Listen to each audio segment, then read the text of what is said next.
Pemirsa, bersama Gubernur Sumsel Herman Deru, penjabat Bupati Muara Enim Kurniawan membuka Bina Desa Nasional 2022 di Desa Segamit, Kecamatan Semende, Darat Ulu, sekaligus melaksanakan panen raya padi.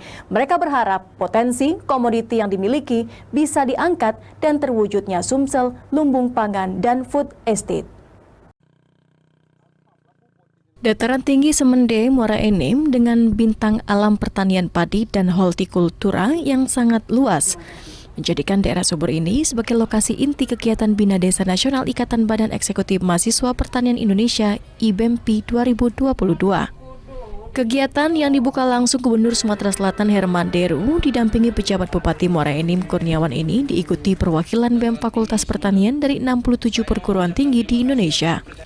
Gubernur optimis kegiatan yang diselenggarakan IBEMPI dan BEM Fakultas Pertanian Universitas Sriwijaya ini mampu berkontribusi menyumbangkan wawasan maupun ilmu pengetahuan dan teknologi di bidang pertanian kepada masyarakat.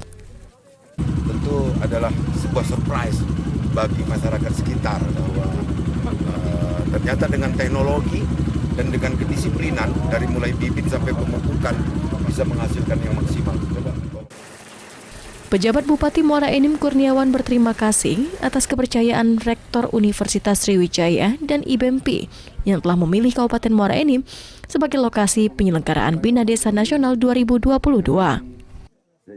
Jadi kita pengen agar tentunya hasil yang ada di Segamit ini, Semendo ini bisa khusus lagi kopi Semendo itu mudah-mudahan bisa di sayuran juga komoditi Pak ya, komoditi dari ini Pak ya. Kawasan Semende merupakan wilayah agropolitan, sentral pertanian dan perkebunan di Kabupaten Muara Enim yang menjadi daerah penyangga program Sumsel Mandiri Pangan dan daerah lumbung pangan Sumsel.